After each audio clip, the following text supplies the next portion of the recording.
Hello दोस्तों, हम लोग रंजन, आप सभी का स्वागत है आपके अपने YouTube channel Alok study centre पे। बहुपद पढ़ा रहे थे। क्या पढ़ा रहे थे? बहुपद। बहुपद एक्सरसाइज 1, 2, 3 खत्म हो चुका है।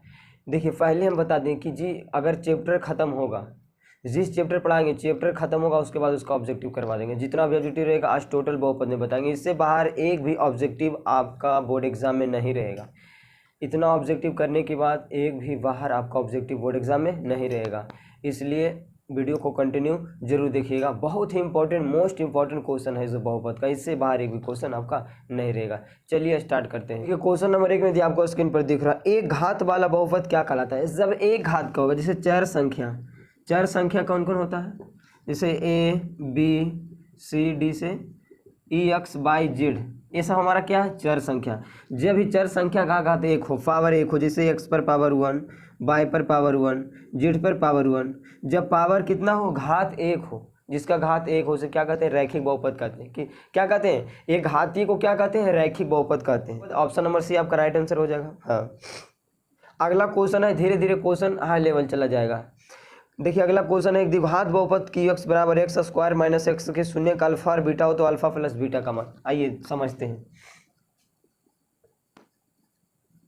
QX बराबर x square minus x minus 4 x plus 4, इसका शून्य का अल्फा और बीटा दे दिया तो हमें कहा अल्फा प्लस बीटा का मान क्या होगा। अल्फा प्लस बीटा पूछा तो अल्फा प्लस बीटा बराबर क्या होता है? -b/a होता है। तो देखिए यहाँ एक्स स्क्वायर का कोफिशिएंट मतलब a का मान यहाँ 1 हो जाएगा और b का भी मान कितना हो जाएगा? इसके आगे नहीं कुछ तो 1 -1 और c का मान कितना? 4। तो -b/a माइनस है, b का मान -1 है और a का मान कितना? 1। तो माइनस माइनस प्लस 1/1 का मतलब कितना? कोई दिक्कत? तो ऑप्शन नंबर कौन आपका हो जाएगा? तो ऑप्शन नंबर सी आपका राइट आंसर हो जाएगा। इसी तरह का क्वेश्चन आपका बोर्ड एग्जाम में रहेगा। अगर इसमें पूछ देता अल्फा इंटू बीटा का मान क्या होगा? अल्फा इंटू बीटा का मान तो क्या होता है? c/a होता है। c का मान 4 है, a के मान 1 है, तो 4/1 का मतलब 4। कोई दिक्कत? इसी तरह से क्वेश्चन आपका पूछ सकता है बोर्ड एग्जाम, विशेष कुछ नहीं। अगला आगे, त्रिघाती बहुपद का व्यापक रूप बताए थे हम। त्रिघाती बहुपद का व्यापक रूप क्या होता है? त्रिघातीय बहुपद का व्यापक रूप होता है AX³ plus BX² plus CX और प्लस D। हाँ, त्रिघातीय बहुपद का व्यापक रूप होता है AX³ plus BX² plus CX plus D। ये सब आपका ऑब्जेक्टिव में पूछ सकता है। ये सब क्वेश्चन मोस्ट VVI क्वेश्चन है। हाँ, ये सब थोड़ा गौर से ध्यान दीजिएगा। अगला है, द्विघात बहुपद x² माइनस 3 के शून्यक होंगे। आइए शून्यक निकालने के लिए भी हम बताए थे ना। हाँ, शून्यक निकालिए, x² और -3 का क्या कर रहा है? शून्यक निकालिए। क्या निकालना है हमें? शून्यक निकालना है। तो हम बताए थे जब भी शून्यक निकालना हो तो क्या मानेंगे? p फंक्शन ऑफ x, मतलब शून्यक जब भी निकाल तो p फंक्शन ऑफ x बराबर 0 मानना है। तो हो जाएगा x² माइनस 3 बराबर 0। तो x² बराबर ही माइनस होने जाके प्लस स्क्वायर में हो जाएगा रूट में, तो रूट अंडर कितना? 3। तो प्लस माइनस लेगा, एगो आ गया प्लस में और एगो आ गया माइनस में। तो शून्यक हमारा a अल्फा हो गया, a बीटा हो गया। तो शून्यक हमारा कितना आ गया? √3 और माइनस √3। कोई दिक्कत? तो ऑप्शन नंबर आपका कौन हो जाएगा?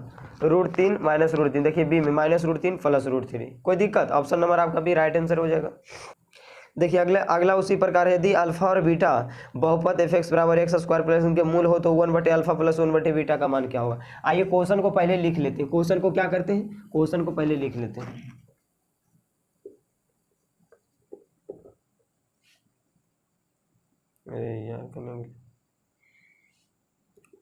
x² प्लस 2x प्लस 3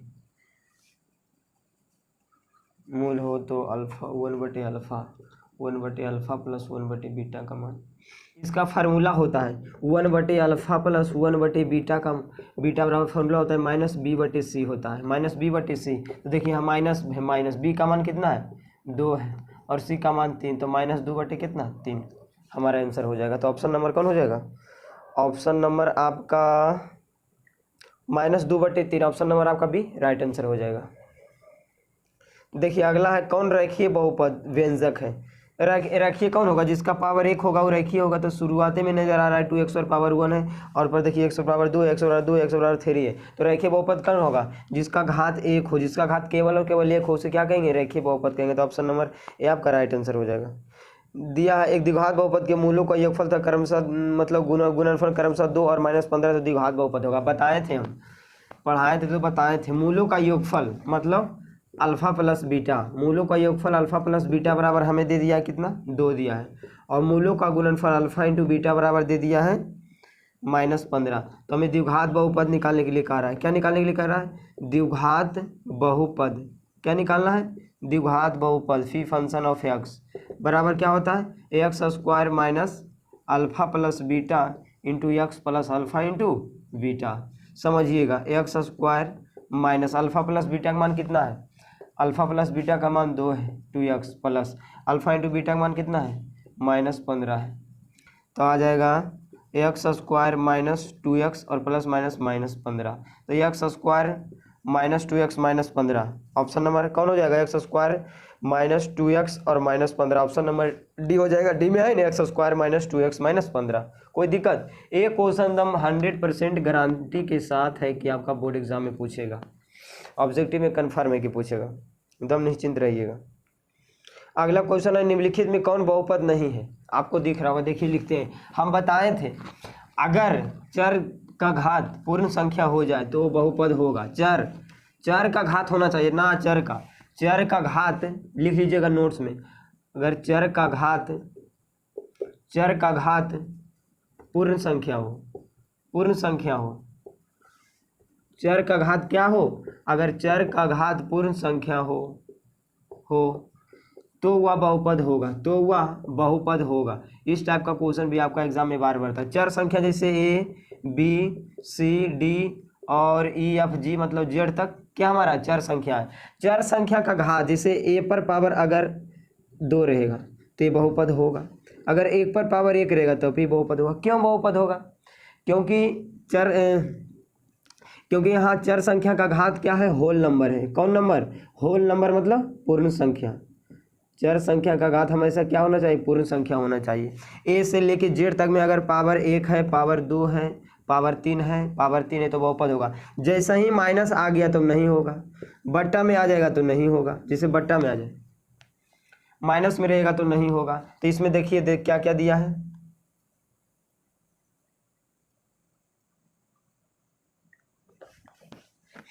एक नंबर में दिया है 2/3 इंटू एक्स प्लस 1 है, ठीक है। बी में दिया है 2 माइनस एक्स स्क्वायर, ठीक है। 3 में दिया है 1/x माइनस 1 और डी में दिया है x3। बताइए इसमें कौन बहुपद है कौन नहीं है? कौन बहुपद कौन नहीं? देखिए यहाँ चर संख्या को देखना है। चर संख्या घात यहाँ कितना है? 1 है। चर संख्या घात यहाँ कितना है? 2 है, ए भी हो गया। चर संख्या घात यहाँ कितना है? 3 है। अब देखिए 1/, क्या है? x माइनस 1 है। जब ऊपर जाएगा तो क्या हो जाएगा? माइनस में हो जाएगा, x पर पावर 1 जिसे है, और ऊपर जाएगा, ये बट्टा में है ने, बट्टा में ऊपर जाएगा तो क्या हो जाएगा? x पर -1 हो जाएगा। तो -1 क्या हमारा होल नंबर है? पूर्ण संख्या है? नहीं। तो क्या कहेंगे? बहुपद नहीं है, ये बहुपद नहीं है। बस इसी बात को आपको ध्यान में रखना। 1 नंबर आप आराम से उठा लीजिएगा।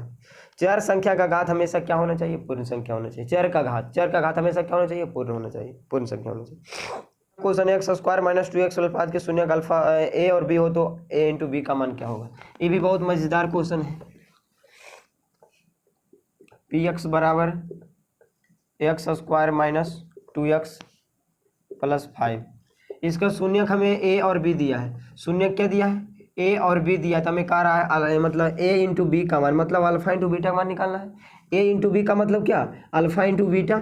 अल्फा इंटू बीटा बराबर क्या होता है? सी बटे ए होता है। सी हमारा कितना है? 5 है, 1 है, तो अब 5 हो जाएगा हमारे आंसर। नहीं हो जाएगा तो ऑप्शन नंबर आपका कौन हो जाएगा? ऑप्शन नंबर हमारा ए हो जाएगा, ए 5 नंबर। कोई दिक्कत नहीं होना चाहिए। इस समय दिक्कत होगा? दिक्कत होना नहीं चाहिए। जिस दिन तेरी मेरी बात नहीं होती। हाँ, अगला क्वेश्चन दिया है यदि P x x square minus 3x/4 हो तो पी एक्स का एक शून्यक होगा। आइए हम लोग का शून्यक निकालना है। क्या निकालना है? शून्यक निकालना है। पी एक्स बराबर दिया है एक्स स्क्वायर माइनस 3x और -4। हाँ, क्वेश्चन में कहा यदि P x square minus 3x/4 तो पी एक्स का एक शून्यक होगा, कौन शून्यक होगा? ऑप्शन में दिया है 2, बी में दिया है 4, सी में दिया है 0 और डी में दिया है 3। शून्यक कब होगा? शून्यक कब होगा? जब इस सिस्टम को 0 कर देगा। इस 4 को में से 2 0 कर दे, 4 0 कर दे, 0 0 कर दे, 3 0 कर दे। अगर इस सिस्टम को, इस बहुपद को, अगर इस बहुपद को 4 को में से कोई भी 0 कर दे तो हमारा क्या हो जाएगा? शून्यक हो जाएगा। हाँ, जो 0 इसको कर देगा वही शून्यक हो जाएगा। पहले 2 रखते हैं तो 2 का स्क्वायर कितना? 4 माइनस, और 2 तिया कितना हो जाएगा? 6 हो जाएगा। एक्स की जगह रखेंगे -4, देखिए तो -4 और यहाँ +4 कर जाएगा, -6 नहीं होगा इससे। अगला रखते हैं 4, तो 4 का स्क्वायर 16 और -4 तिया 12 और माइनस, हाँ तो 16 माइनस 12 4 कितना? 16। हाँ 0 आ गया तो हमारा ए शून्यक हो जाएगा। इस तरह से आपको क्वेश्चन पूछ सकता है, जिस तरह से इसमें पूछ लिया है। क्वेश्चन में कहा यदि P x x square minus 3x minus 4 हो तो पी एक्स का एक शून्यक होगा। पी एक्स का एक शून्यक कौन होगा? 2 तो नहीं होगा, हमारा 4 हो जाएगा। चेक कर लेंगे किस पर है बहुपद 0 हो रहा है, वही हमारा क्या हो जाएगा? शून्यक हो जाएगा। कोई दिक्कत नहीं होना चाहिए। अगला क्वेश्चन, यदि बहुपद एक्स स्क्वायर प्लस ए एक्स और माइनस बी के शून्य एक दूसरे का व्युत्क्रम हो। व्युत्क्रम मतलब समझते हैं, उल्टा हो। व्युत्क्रम एक दूसरे का क्या हो? व्युत्क्रम। पहले क्वेश्चन लिख लेते हैं, एक्स स्क्वायर प्लस ए एक्स और माइनस बी के शून्यक एक दूसरे का व्युत्क्रम हो। इसे ले लिए अल्फ़ा, तो अल्फ़ा 1/बीटा है, समझे? तो यहाँ सटेगा तो अल्फ़ा इंटू बीटा बराबर कितना? 1 हो जाएगा। तो अल्फ़ा इंटू बीटा मतलब c/a बराबर 1। सी हमारा कितना है? सी हमारा, इसे ए हो गया, सॉरी ए हो गया, ए बी हो गया, ए सी हो गया। सी हमारा कितना है? -b है। ए हमारा 1 है, बराबर कितना? 1 हो जाएगा। तो -b बराबर कितना? 1, तो माइनस होने चल जाएगा तो b बराबर -1 ऑप्शन में है। b बराबर -1 ऑप्शन नंबर बी में हो जाएगा। कोई दिक्कत? b में -1 है।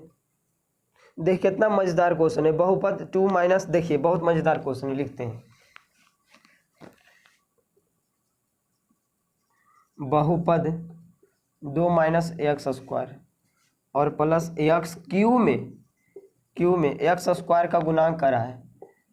एक्स स्क्वायर का गुणांक नहीं बता दे, एक्स स्क्वायर का, इसका हमें गुणांक पूछा। गुणांक मतलब ए वाला नहीं, कुछ तो गुणांक कितना है? 1 है, तो 1 यहाँ माइनस है तो -1 हो जाएगा। एक्स स्क्वायर में यहाँ माइनस में, इसका हमें गुणांक पूछ रहा है, कोफिशिएंट पूछ रहा है, तो इसका एक्स स्क्वायर का कोफिशिएंट कितना? -1 हो जाएगा। कोई दिक्कत? जैसे इसे लिखा रहता है ना एक्स, तो एक्स का कुछ नहीं तो गुणांक कितना? 1 है। जैसे 2x स्क्वायर, तो कहेगा एक्स स्क्वायर का गुणांक कौन होगा? 2 होगा। जैसे 3x है तो ये कहेगा एक्स का गुणांक कौन है? तो 3 है। इसी प्रकार यहाँ भी है। कोई दिक्कत नहीं होना चाहिए। इसी में एक और question, x into 2x plus 3 में बहुपद का घात x इंटू दिया है 2 प्लस 3x। पहले गुना कर लेंगे, 2 गुने x 2x और प्लस कितना? 3x square. बहुपद का घात, इसमें पूरा अधिकतम घात। जब भी बहुपद का घात पूछे तो अधिकतम घात पूछेगा, तो अधिकतम घात यहाँ 2 हो जाएगा। अधिकतम घात कितना है? 2 है। तो ऑप्शन नंबर सी आपका राइट आंसर हो जाएगा। सी, बहुपद का अधिकतम घात कितना है? 2 है। जब भी घात पूछे तो मान लीजिए वो अधिकतम घात पूछ रहा है। हाँ, क्या बताए थे? भाज बराबर क्या बताए थे? भाजक गुने भागफल और प्लस शेषफल, ये हम बताए थे। भाज को क्या बोले थे? px, तो px बराबर भाजक को gx गुने भागफल को qx प्लस शेषफल को rx। तो भाज बराबर हमारा क्या होता है? भाज बराबर भाजक गुने भागफल प्लस शेषफल। अगर हमें भाज दे दिया है इस तरह से, अगर रहेगा भाज मतलब px बराबर दे दिया है 26, ठीक, और gx बराबर दे दिया है 3 और दे दिया है qx बराबर दे दिया है 6, तो हमें कहेगा rx निकालने के लिए, तो निकल जाएगा, आराम से निकल जाएगा। px है तो px का मान कितना है? 26 बराबर gx हमारा 3 है, ठीक, गुने qx कितना है? 6 और प्लस rx तो हमें निकालना है, नहीं निकल जाएगा। 26 बराबर छोटिया कितना? 18 और प्लस rx, ये प्लस इन्हें जाके माइनस, तो 26 माइनस 18 बराबर क्या हो जाएगा? rx हो जाएगा। तो 26 में से 18 जाएगा कितना? 8 हो जाएगा, 8 हो जाएगा। तो rx बराबर कितना हो जाएगा? rx बराबर 8 हो जाएगा। यही हमारा आंसर हो जाएगा। बस इसी तरह से आप लोग याद रखिए, ऑब्जेक्टिव में भी इस तरह से पूछ सकता है। qx दे देगा, rx दे देगा, gx दे देगा, qx दे देगा और कहेगा आपसे कि हमें gx निकालिए या qx निकालिए, rx निकालिए, तो इस तरह से रहेगा तो निकाल लीजिएगा। उम्मीद करते हैं कि आप लोग से निकल जाएगा। देखिए क्वेश्चन आपका विशेष कुछ नहीं बोर्ड एग्जाम में पूछेगा, एकदम बेसिक चीज़ पूछता है। और बहुपद का बेसिक लेवल जो होता है ना, हम पहले ही बता दिए। हम हर वीडियो में बोलते हैं कि अगर कोई भी चैप्टर पढ़ना तो सबसे उसका बेसिक चीज़ जानिए। जब तक बेसिक चीज़ नहीं जान पाइएगा, जब तक आगे आपसे कोई भी सोल्यूशन नहीं होगा। इसलिए पहले बेसिक चीज़ जानिए, उसके बाद ऑटोमेटिक आप जान जाइएगा, क्वेश्चन अपने आप बन जाएगा अगर बेसिक चीज़ जान जाते हैं तो।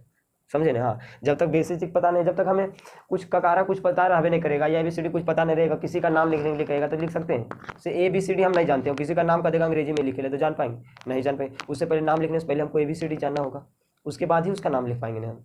इसलिए कोई भी मैथ बनाने से पहले उसका थ्योरी जान लेना जरूरी होता है। थ्योरी जानकारी हो जाएगा तो मैथ अपने आप बन जाएगा। इसलिए कोई भी चैप्टर पढ़िए तो उसका थ्योरी पहले जानिए, उसके बाद आगे सोल्यूशन कीजिएगा, अपने आप होगा। तो उम्मीद करते हैं जितना बताएं समझ में आ गया होगा आप लोग की। तो बस आज के लिए इतना ही, मिलते हैं फिर नेक्स्ट वीडियो में। अगर चैनल पर पहली बार चैनल को सब्सक्राइब जरूर करिएगा, साथ में बेल आइकन दबा लीजिएगा, आपका कोई वीडियो हम डाले तो आपके पास नोटिफिकेशन जा सके। और जहाँ है पढ़ते रहिए।